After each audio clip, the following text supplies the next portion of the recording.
Iduna pourrait-elle avoir été le cinquième élément avant Elsa?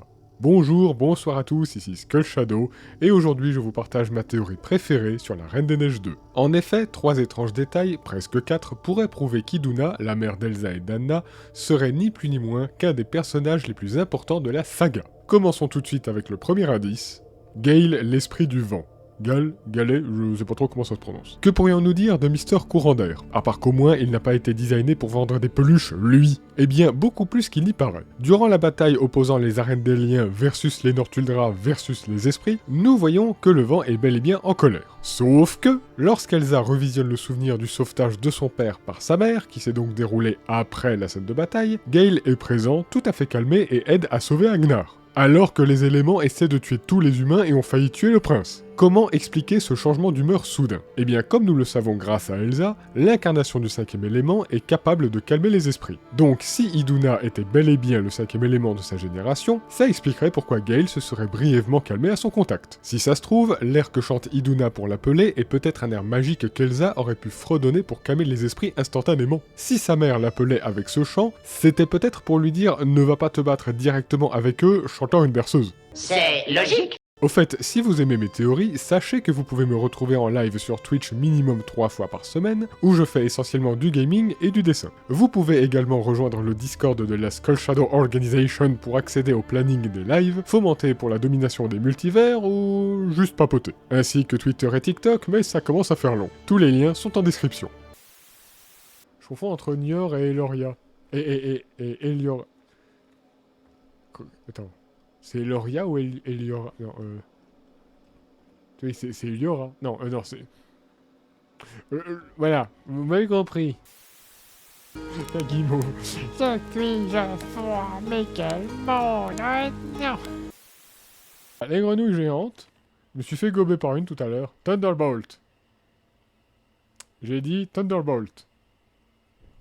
Thunderbolt. Thunderbolt.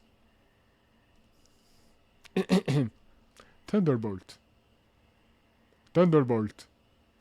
Ah merci, bah quand même. Pour même pas viser la bonne cible, bref, bon alors. C'est quoi? Fireball. Voilà. La mer sombre. Vous savez quoi? Empaumé pour tout le monde! Parce que pour une fois, Olaf a dit quelque chose d'intéressant. How did the ship get through the mist? Unless nobody was on it. Et pourtant, la réponse est si simple, puisqu'il n'y a pas 150 solutions. Si le navire a pu passer la barrière de brouillard, c'est très probablement parce qu'Iduna, en tant que cinquième élément, a le pouvoir d'ouvrir cette dernière, comme Elsa au début du film. Pour ce qui est du « il n'y avait personne à bord », je n'y crois pas un seul instant, car cela impliquerait 2 scénarios impossibles. Premier scénario, cela voudrait dire que le Noc aurait tué le couple royal hors de la barrière magique, puis que le bateau serait rentré seul dans la mer sombre, ce qui est impossible pour 2 raisons. La première, avant qu'Elsa ne réveille les esprits de la nature, nous n'avons jamais vu ces derniers agir hors du périmètre de la barrière, ou du moins nous n'en avons aucune preuve. Si c'était le cas, je ne vous raconte pas le nombre de navires que le Noc aurait pu couler. Deuxième raison, le bateau n'aurait jamais pu traverser la barrière sans personne à bord, car cette dernière ne stoppe pas que les êtres vivants, mais aussi les objets. Le brouillard a renvoyé un tir de glace d'Elsa alors même qu'il s'agit de la magie du cinquième élément. Deuxième scénario possible, il n'y a pas de barrière sur la mer. Non seulement nous n'en avons aucune preuve, mais en plus ce ne serait pas vraiment cohérent. Pourquoi la brume s'arrêterait au rivage? Qui plus est, il aurait suffi aux humains de contourner la barrière pour s'enfuir. Alors oui, il y aurait des risques que le Noc les attende, mais entre ça et rester enfermé des années avec tous les autres éléments assoiffés de sang... Atoalan. Vous vous souvenez de ce moment-là? La séquence émotion où Elsa parle à sa mère dans Atoalan? Eh bien, on aura beau nous rabâcher que l'eau a de la mémoire, blablabla, ta gueule Olaf, cette apparition n'est pas un souvenir. Il s'agit du vrai esprit d'Iduna. Non seulement elle parle directement à sa fille, mais en plus elle l'accompagne en chanson. Question. Qu'est-ce que cet esprit fait là? Atoalan, ce n'est pas l'au-delà? Eh bien, si Iduna est bel et bien l'incarnation du cinquième élément, il serait logique qu'elle soit liée à Atoalan, le siège du cinquième élément. Ce qui signifie que toutes les incarnations du cinquième élément doivent probablement finir ici. Les envahisseurs.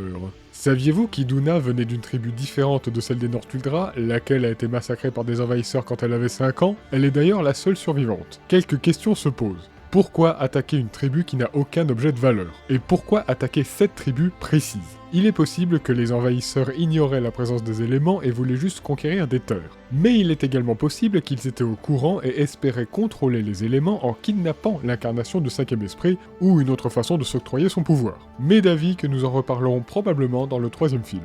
Voilà, je pense qu'il y a bien assez de preuves pour dire qu'Iduna était le cinquième élément. Objection! Nous n'avons jamais vu Iduna utiliser des pouvoirs de glace. Ah oui, j'oubliais ce petit détail. Eh bien sachez que, pour récompenser Iduna d'avoir sauvé le prince de manière tout à fait désintéressée, la nature a décidé d'octroyer à sa fille des pouvoirs de glace. Je la refais, la nature qui a perdu toute raison et qui essayait de tuer tout peuple confondu a récompensé une personne qu'elle essayait de tuer d'avoir sauvé une personne qu'elle essayait de tuer. Et dont le peuple est à l'origine de sa colère d'ailleurs. Quand je vous disais que la Reine des Neiges aurait vraiment pu être mieux écrite. Mais bref, toujours est-il qu'au final, les pouvoirs de glace d'Elsa n'ont rien à voir avec le fait qu'elle soit le cinquième élément. Donc il est normal que sa mère n'ait pas les mêmes pouvoirs. Je vous remercie d'avoir regardé cette vidéo jusqu'au bout. Comme dit précédemment, retrouvez-moi sur Twitch et suivez-moi sur les réseaux. Je vous donne rendez-vous pour de prochaines vidéos et je vous souhaite une bonne soirée.